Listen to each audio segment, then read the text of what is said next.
After 8 years of dreaming, I got to do it. An artwork that vanishes during the course of the exhibition. Vanishes drip by drip by drip. Not unlike glaciers that are vanishing at the same time, drip by drip by drip. What would I do if I were handed the last piece of natural ice on Earth? I would freeze momentarily, and then I'd watch the ice melt, and then happily drink the water and feel very grateful.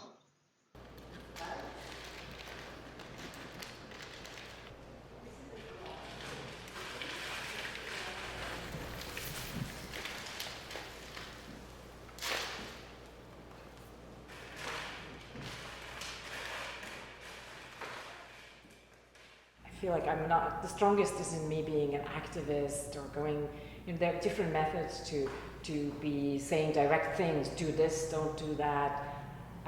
So I'm still believing in language or art and visual art, and there are more clues than I've ever included in my exhibition with text and words. Maybe art, if you're sitting here thinking and even enjoying, it's a beautiful process, something dissolving and melting. It could be even aesthetically pleasing in a way, but maybe there's a moment where it's like, oh, wait a minute, memory. And the impermanence of all of it is very poignant, obviously, especially now, during the pandemic and global warming and all these things that are being that much more forced to realize that.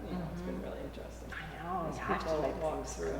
We put out one way, but somebody else receives it in some other way, either inspiration or money or action, activism, so all these things that we circulate energy.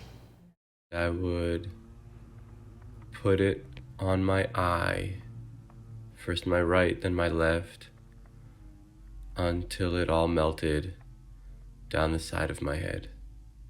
Here, the guiding thought is I am given this block of ice that this young boy here who's handing me the piece of ice hands it to me, and my question was, what would I do if this was the last piece of natural ice on Earth? What would I do with it right now?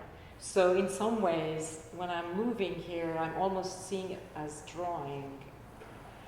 I drop in this little fact that as a little kid, I was a really, really passionate figure skater.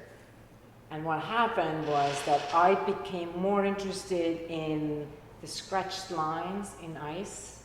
That was the original goal in ice skating, was the drawings. People enjoyed watching the people more than they liked watching the perfection of the drawing, and so it evolved into what figure skating is today. But it started out as drawings. Wow! Yeah. I did not know that. Yes, so the whole thing was, can you do a figure eight? Is that true? So Yes. the drawing The was drawing the focal was the point. thing, but that's See? not entertainment for This people. is not So what my So it Russian makes sense. trainer would say. It was like, Jaanika, you're not concentrating on your form. Stop the village. Blah, blah, blah. So I was just like, wow, but it's so cool, but you can scratch backwards and forward. That's So why it's called figure skating. It was the figures that you drew. I would put it in a freezer so that it wouldn't melt and we could keep it forever. And then we can take it out whenever we want and look at it. It started from not wanting to let things go. Of course, we photograph things, right? We document so we can have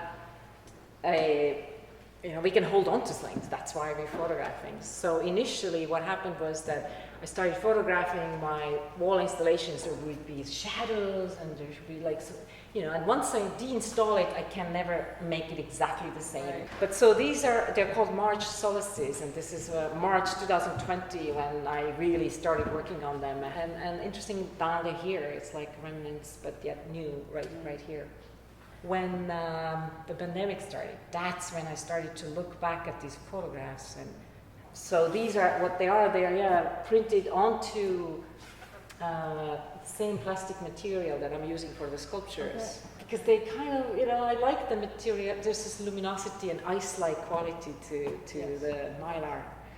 And what's happening in these drawings is that I don't know where the drawing ends up. I start from just one line, and the one line determines the next line, the next line, the next line, the next line.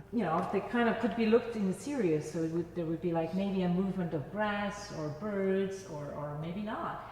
So there's always this kind of energy from nature and natural world, winds and things that come into my work. But more fascinating there was exactly this thing, like how do we leave our mark so we consider everything else that came before and will come after?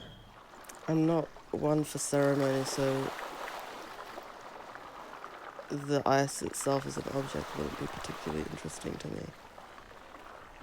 It would just be the implications for me as a human being. We started with a drawing that was already complete and was kind of pretty and it was beautiful. And somebody asked at the very opening, "Are you sure you just want to destroy it?" That word came in. So I guess the answer is that there's such an urgency for action, and yet here I am making art, and there's always these questions why, because it seems so slow and so meaningless at times. But yet I think when art makes an impact, it makes a deeper impact in different ways. So who knows what actions come out of it as the result.